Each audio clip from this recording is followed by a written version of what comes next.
Hey there, Mr. Reddit here. Welcome back to another episode of r/entitled parent stories. Our first story we'll be reading today, entitled Mom Lets Her Son Destroy a 100-year-old Antique Table. After that, stalkers think they can scare me out of my new house.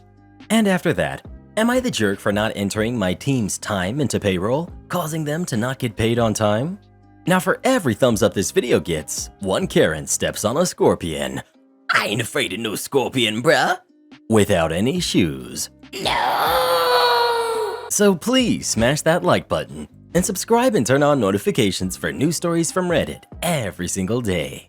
Entitled Mom Lets Her Son Destroy a 100-year-old Antique Table. I, 24 female, previously posted in another subreddit about one of my mother's younger friends, an entitled mom in her early 40s, who I first knew as carefree and wonderful until she had her first kid. That kid ended up becoming a complete brat, with her mother's encouragement. But entitled mom had another kid, a son who is 4 now, who I kind of liked because he wasn't as intense as his older sibling. As of last night, that has changed. For context, my mother's greatest joy in life, other than her kids, is antiquing. She dresses every room in her house very carefully and will stop at every vintage shop around to find a piece of furniture, sometimes using road trips to find new antique stores and examine what is inside. I used to hate going with mom to these stores, but since she took all 3 of us kids and told us that these used to belong to other people, I think it gave us an early respect for other people's things.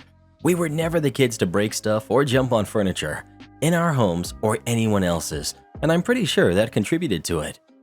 When she was pregnant with my oldest sibling in 1990, Mom found a small circular wooden table with 3 curved legs topped with a circle of marble.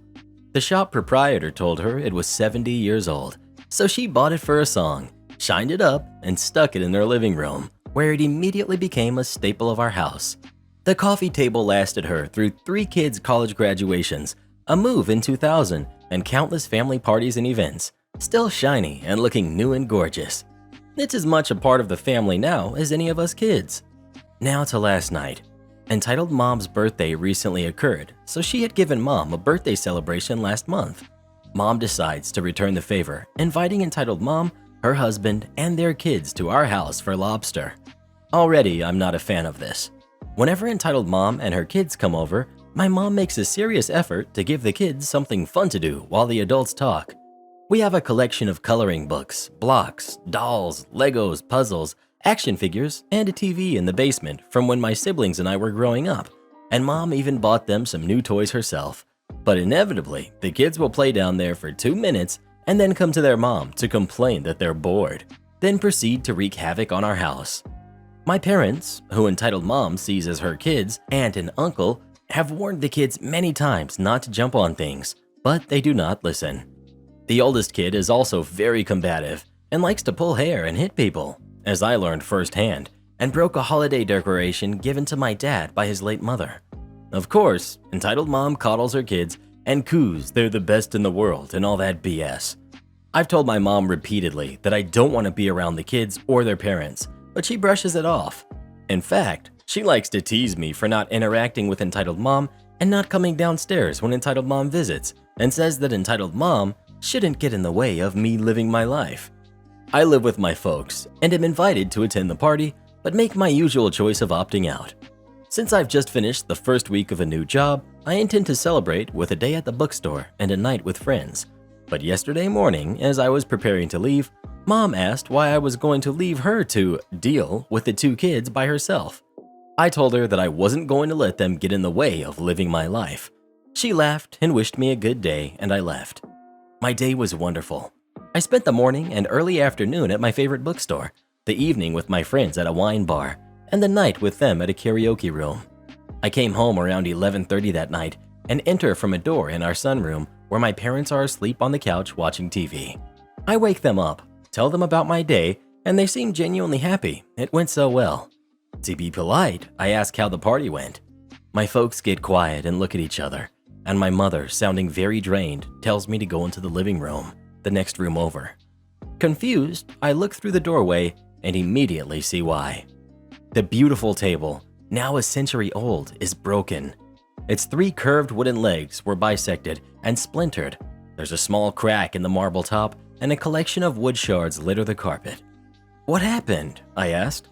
Earlier that day, around 6:30 p.m., my dad and entitled mom's husband went to pick up my grandpa, plus a steamer for the lobster. While they were away, mom had worked to settle the kids in the basement and reminded them not to jump on anything, then gone to the living room to converse with entitled mom. As they are talking, my mother leaves to go to the restroom at the other end of the house. She stops in the kitchen before returning and hears a crash in the living room. Mom runs in, and lo and behold, son had become bored, come upstairs to the living room and started jumping on furniture, including the ancient table, while entitled mom watched. My mother is predictably horrified and stares as entitled mom examines son for injuries and reassures mom that the kid is fine. Mom gets sick to her stomach, takes son aside, and tells him in a serious but not yelling voice that Auntie is very disappointed in him and that he knows the rules at her house. Entitled mom overhears and berates mom, telling her that she is the only one who can speak that way to her kids, before coddling son and telling him that he's going to be okay. Mom then outright asks entitled mom if she herself told the kids not to jump on furniture at our house. Entitled mom replies casually, "No, I didn't tell them not to." The husbands return and all three men are shocked. Entitled mom's husband immediately offers to pay for a carpenter to fix the table, which my mother accepts. Dinner goes on, but it is cold and impersonal between mom and entitled mom. This morning, entitled mom, son, and the husband came by our house to give mom a bouquet of flowers, an apology, and the number of a carpenter who they'll pay for. She puts on a smile and says thank you, but is very upset nonetheless. My dad doesn't want the kid in our house until he's older. Mom says she'll be keeping her distance from entitled mom for the time being, since she can't teach her kids to respect other people's property or discipline them properly. My heart breaks for my mom. I don't plan on having kids, but if you do, please teach them at an early age to respect other people and their things. Stalkers think they can scare me out of my new home. Cast: we've got me, we've got entitled stalkers 1 and 2, we've got the kind neighbor. I should give you guys just a little backstory on how I ended up in this situation. I grew up in Scientology. My parents joined back in 1991 and moved to the States to be involved more than they could from the UK. In 2015, when I was 15, I joined the Sea Org and signed a billion-year contract. I know how insane that is, but it was something my parents were pressuring me to do because they thought it would allow me to be the best Scientologist I could be. But last August, I saw my opportunity to leave, and I took it. I was sent out with a group of other Sea Org members to confront some people who had been declared as suppressive peoples who were outside the building. When one of them said that they had a permit to film some stuff in the street, and since it was public that we couldn't stop them, and that it was in the car parked about 5 minutes away from where we were. One of the women I had come out with me told me to go with the guy and check it out, so I did. When we got around the corner, I told the guy I wanted to leave, but hadn't been able to because there was always someone watching. He suggested that maybe since we were out of sight, maybe we could get into his car and he would drive me to a hotel and get me to a room so I could plan where I could go after a couple of days. So I took the opportunity and got into his car and finally felt so much freedom that I had never felt before. He also had been a Scientologist and had escaped the gold base years ago, so understood my situation very well. And once I figured out that I wanted to go to Washington, he got in contact with some friends of his who were able to get me there without Scientology having any way of tracing my movements. I have been here ever since. I live in a nice neighborhood, well, at least to where I had been before, and had managed to get a job working in a coffee shop. I've been so happy to be free, but I never fully stopped looking over my shoulder. I know the policies regarding people like me, and I've been keeping an eye out for them ever since I left. 2 months ago, I noticed that a car with tinted windows was following me. I knew it was down to Scientology. They had somehow found out where I had moved and were trying to gather information on me. Last week, they finally knocked on my door. Even though I knew it was going to happen sooner or later, I was shaking. My neighbor, who has always been really kind to me, was over. She comes over sometimes just to check on me, and she'll bring me food if she feels like I haven't eaten properly. She's basically been like a mom to me, and I love her for it. I opened the door, and things got really uncomfortable really fast. Stalker 1. Your parents have been worried about you. And you're hiding out here. Why? Me. I'm not hiding. I just don't want to be in a cult anymore. Stalker 1, shouting. Liar! You are a criminal. You broke your contract and you fled. You are evil. Kind neighbor interrupts. Hold on a minute. Stop shouting. OP is not evil, and she is free to live her life as she pleases. Now leave her property, or I will call the police. Stalker 2, holding a camera pointed at my face. You are a suppressive person. You may not set foot in any Scientology building again. If you do, we will have you charged for harassment. I'm confused. But you're the ones who tracked me down. I know the policies. I know I'm a SP. I know about being disconnected with my family. So what do either of us gain from you being here? Kind neighbor. Put the camera down. Stalker 1. No. Kind neighbor closes the door in their faces and goes to close the curtains, as I told her that they would probably try filming through my windows. I went and closed all the other curtains in my home, and after kind neighbor left, I locked my doors too. They're still watching my house from a car across the street, and I feel uncomfortable about going outside. I know what kind of methods they can use when they are fair gaming an SP.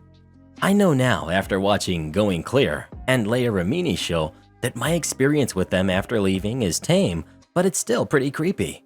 Why they feel entitled to follow people around to a point where I'm basically a prisoner in my own home, I don't know, but I wish they would leave me alone. I'm not sure what information they have gathered on me, but I know whatever it is will have been sent back and it will be used against me in some way. But until they try and use it, I have no way to really do anything. If anyone has any advice, please let me know. Am I the jerk for not entering my team's time into payroll, causing them to not get paid on time? I was promoted to supervisor last October. My team was extremely babied by their old boss. She did everything for them. They're all adults. I'm talking most of them have degrees and are past college age. This is an entry-level position, but I've been trying to make them more self-sufficient and prepare them to get promoted and be ready to take on more responsibility. One thing they do poorly, that was always done for them, is the old boss was always putting in their timesheets. Company handbook policy is that subordinates do their own timesheet and are 100% responsible for their own entry. Supervisors verify vacation time and overtime was coded correct. Some of my people did not know how to even enter their own time. It was that bad. I've spent countless hours training and coaching them how to put in their time. I have caught it many times where some of them have forgot to enter their time, and just before the deadline for payroll to run, I was able to enter their time to get them paid, followed by coaching and a verbal reminder to do it next time. I have a pop-up calendar reminder that goes out every Friday to remind them to both their work and personal emails to enter their time at the end of the day, which includes a link with instructions on how to enter the time. Both instructions and our payroll can be accessible internally and externally off of the company network. I finally had enough and verbally told my team in a team meeting that the next time someone forgets to enter their time, I will not enter for them. Keep in mind that our payroll system allows for pre-entry of time for up to 4 months, so they can't enter their straight time, holiday pay, planned vacation pay in the system ahead of time. This last pay period, I had half my team forget, yet again, and they didn't get paid. They can enter their time, but won't get their pay until the following paycheck. They are all threatening to quit, which I don't really care because we are overstaffed anyway and could fill the positions easily. So after almost 1 year of coaching and warning, not to mention weekly email reminders, I made good on my threat because they can't get their crap together. Am I the jerk? Since it's aged 23 years, it means it's $23, right? So today I served a jerk, but rather than him getting away with it, justice was rightfully served. He was already being a jerk right when he walked in and radiated entitled energy, and I unfortunately had to serve him tonight. He ordered a specific cognac with Coke, but we didn't have the one that he wanted, so I asked him if he wanted to substitute it. He asked me what I recommended or what whiskeys I like to drink. I started to list off a few, and I jokingly said Pappy Van Winkle's and said, just kidding, that's really expensive. Admittingly, I was wrong for adding that last part at the end, and I can see why he got offended. I didn't insinuate anything with that comment. I was just trying to make a joke by listing the most expensive liquor we have on the menu. With that being said, me saying that really struck a nerve with him, and he said that I offended him and assumed that he didn't have a big enough pocket for it. So he ordered the Pappy Van Winkle. I asked him if he's sure, and he said yes. Okay, bet. So I asked him which one he wanted and pointed at both the years we have and the price of each one. I made it a point to not say the price because I really didn't want to offend him again. After all, he has big enough pockets to pay for it, am I right? He ordered the 23-year, mind you, it cost $150 for a glass, and I told him, "Are you sure? It's the most expensive liquor we have on the menu." He told me yes, money isn't a problem. Go ahead and place the order. So I sure as heck placed the order for the 23-year-old Pappy Van Winkle. I dropped off his drink and he proceeded to ask, Since it's aged 23 years, it costs $23, right? I replied, "No, you ordered the most expensive scotch on our menu and it cost $150. He did not take this price lightly. He was in utter disbelief that a glass of scotch would cost this much. He said shame on me for ringing it in and asked me why I didn't tell him the cost up front. Maybe if you didn't boast about how much money isn't an issue for you, I would have spoken up. Maybe if you didn't radiate so much little jerk energy, I wouldn't have rang you up." I don't mind taking the heat from an upset table, but not only did he harass me and bug me about the price the whole night, he was harassing every server, every manager, and every table within his vicinity about how much his drink had cost. This isn't a flex. You are absolutely making a complete fool of yourself. No one's impressed by your poor decision-making skills, but go off, I guess. By the time the bill arrived, he tried to talk himself out of his drink. He wanted it removed from the bill. He wanted his whole bill comped for his inconvenience. But thankfully, I have amazing managers, and they made him pay the full tab. The best part of the night wasn't him leaving, but the fact that he had his girlfriend pay for the tab. Money isn't a thing for him because his girlfriend covers his broke self. Boss insists equipment go to a mechanic to save costs. Ends up costing him $1,000 more. Context: I'm a new supervisor in property maintenance, and the riding lawnmower we have has often broken down. A lot of these problems are from years of not doing preventative maintenance on it, which is something I've started doing recently in order to have the machine working better, for longer, and cutting down on downtime and mechanic costs. I've been spending almost all of my free time researching this mower, so I know what's wrong when something is wrong, and will be able to tell the difference between a 30-minute, $40 repair I can do or a 3-day, $600 repair the mechanic needs to do. A few weeks ago, while I was in the middle of starting a maintenance log on the mower, my boss sees me and asks, Is that thing broken down again? To which I reply, "No, I'm just trying to make sure that it doesn't break down again." This is when he lets me know that he thinks what I'm doing is a waste of time and money because Our biggest expense is labor. So he no longer wants me to work on the mower and instead wants me to take it to the mechanic across the city that charges $110 an hour for labor. The next week, of course, the mower breaks down again. I tell my boss that I think the problem is likely the air filter, and he just tells me to take it to the mechanic. Me and the whole crew spend 45 minutes driving across the city to the mechanic, drop off the mower, and sure enough, they had to replace the air filter and it took them an entire day. They also told me that they had looked the whole thing over and found no other issues and charged us a few $100s. 2 days after getting the mower back from the mechanic, and it began having the issues again. I knew it wasn't the air filter, but the fuel filter looked extremely dirty. Once again, I told my boss, and he told me, Take it to the mechanic. Back we go. I tell the mechanics that the fuel filter looks bad and describe the issues I'm having. They say it's probably the fuel pump module, so they replace that and don't touch the fuel filters. This is another 3 hours of labor they charge us, plus parts, and the problem still isn't fixed. We get the mower back from them, and once again it breaks down on someone's front lawn. I call the mechanic. He acts confused, then asks us to bring it back for them to work on it more. This time they keep it for 3 days. I told them something was wrong with the fuel filter, and they insisted it must be the fuel pump, and took the whole fuel system apart just for them to agree with me that the problem was the fuel filter. Essentially, because my boss insisted that whenever there is a problem with the riding mower, we take it to the mechanic, even if I can fix it, it cost us nearly a full week of lost work, plus over $1,000 in mechanic costs, when I could have had it back up and running within 2 hours and for under $100.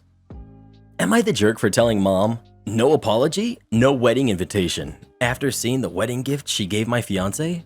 I, female 25, am getting married to my fiance, Kevin, next month. My family loves Kevin and Kevin loves them. However, my mom is the brutally honest type who constantly dishes out her opinions and thoughts on what people wear, how they look, how well off they are. Mostly negative, tasteless, backhanded comments. She says she can't help it and that no one should be offended when she's just being honest. When she met Kevin, she kept making comments about him, his car, his degree, etc.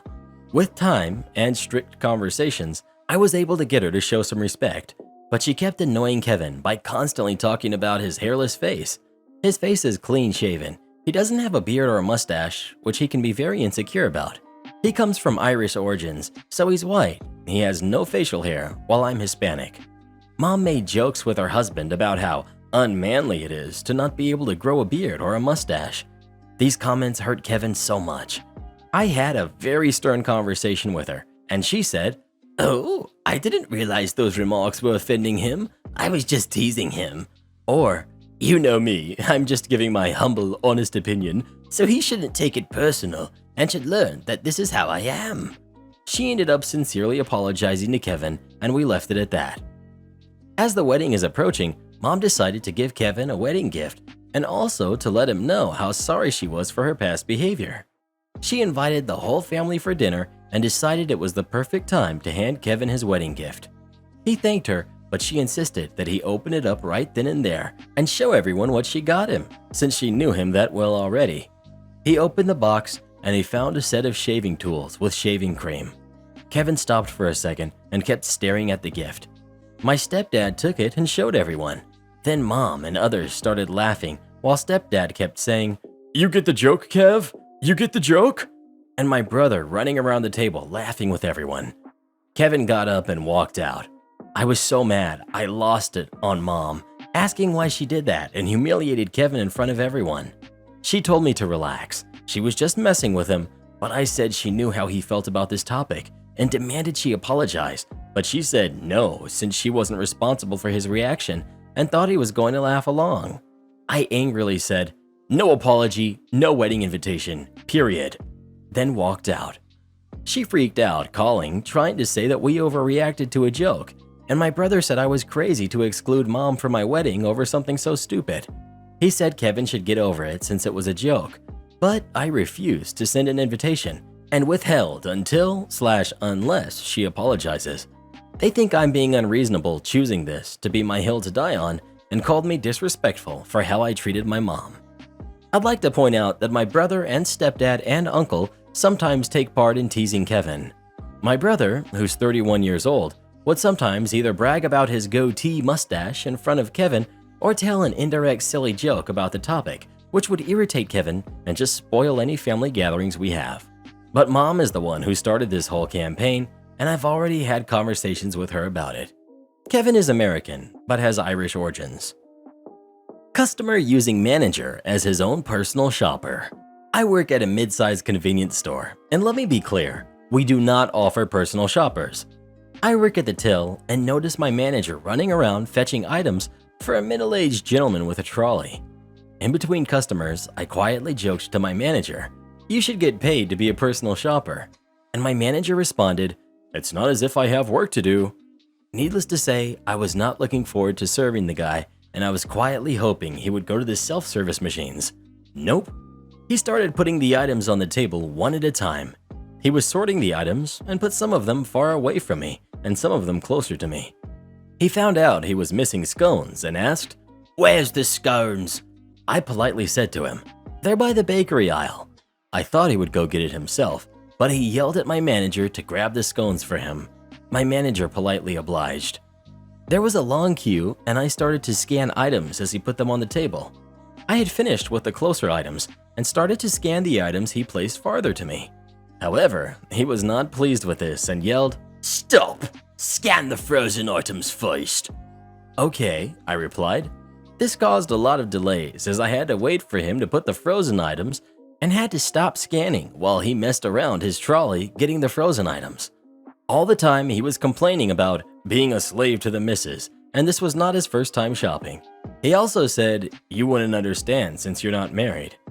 I politely suggested that he use our online click and collect service if he wanted someone to do the shopping for him. I also suggested he use our competitor store delivery service. At that point, I didn't care if we lost him as a customer, but it's a small price to pay if it meant my colleagues didn't have to deal with him. He couldn't hear me over the noise of the store. The mask muffled my voice a little. He asked me to speak up and speak slower. I just nodded and pretended to listen to his moans. It was a noisy store, and I could only hear half of his complaints. He paid and said, "I will make sure you have not double charged me." He spent the next 3 minutes blocking that cash register, checking the long receipt. While he was doing that, I said, "While you're checking, let me serve the next customer." I gladly left him to his own devices and went to cash register 1 to serve the other customers. He was finally happy and said, "You did all right," before leaving.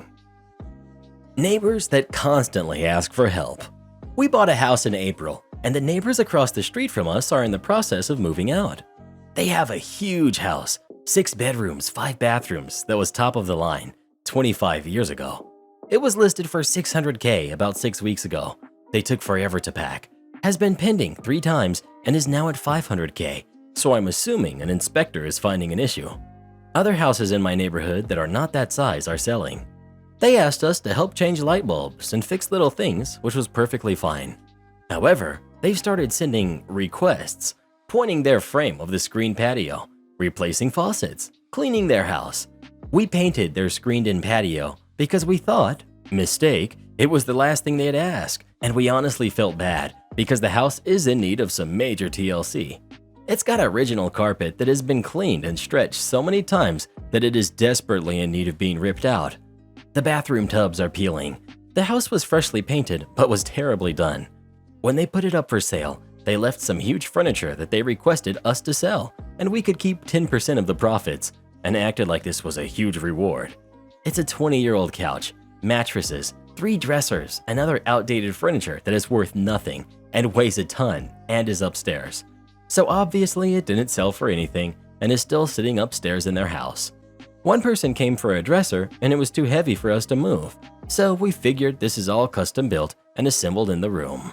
When they left, they requested us to do daily walkthroughs and send daily reports of their house, which is fine, but we stopped after a week because we have our own house that we are working on.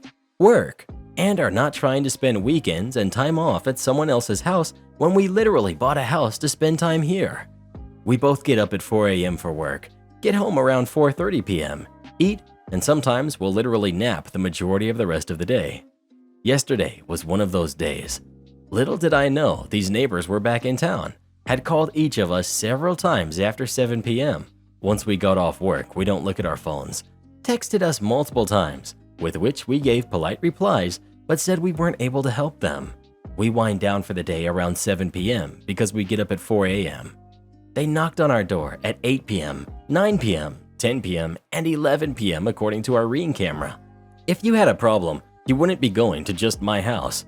This is starting to feel like an Am I the Jerk post, but I really want to just tell these people that we cannot help them anymore, and this is not my problem. This post doesn't go into detail of everything we have done for them, but it quickly became too much.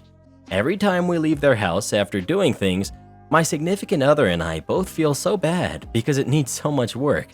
It's so dirty, and with 3 people walking, there has got to be some major issue as I notice they go back on the market after an inspection is there. Basically, this is a vent post. Am I overreacting? How would you handle this? Edit. We reviewed the Ring cam footage. Looks like the woman tried to open our door. Like, who does that? Were you just going to walk in and look for us? Is it a culture thing that I'm missing? I'm not exactly the type that would confront and be all upset and stuff, but that's ridiculous. I got to scare a thief. I used to work as a retail supervisor for a hospital hotel for years. I got a lot of stories during that time, but this one is one of my favorites. The first time we see the person in question, he was grabbing a tray and heading over to the soup bar. I remember distinctly that he was wearing a very bright, memorable Hawaiian shirt. I was working the register, so I had a pretty good vantage point of most of the area customers would be, which makes it easier to keep an eye on everyone and everything.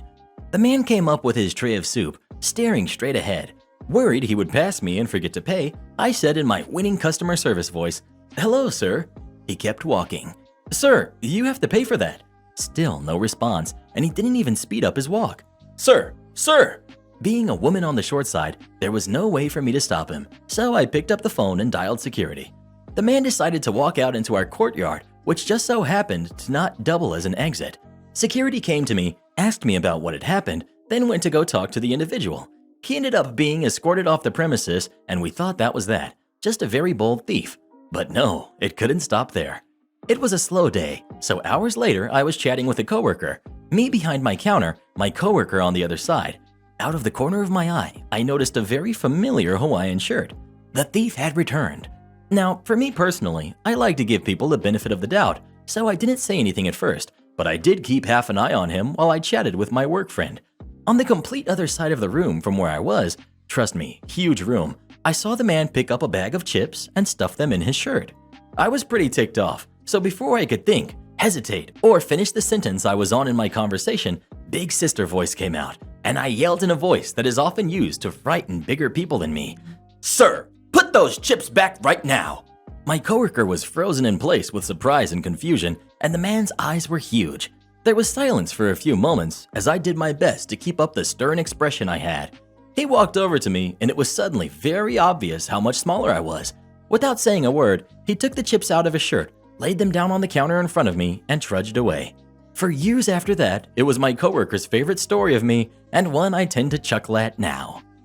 Huge shout out to Linda, our newest official channel member. Thank you so much for supporting the channel. It really means the world to Reddit Boy and I. Click this button to join as a member, and we'll give you a shout out in our next video. Or come watch this video next. You won't believe what Karen does in that one.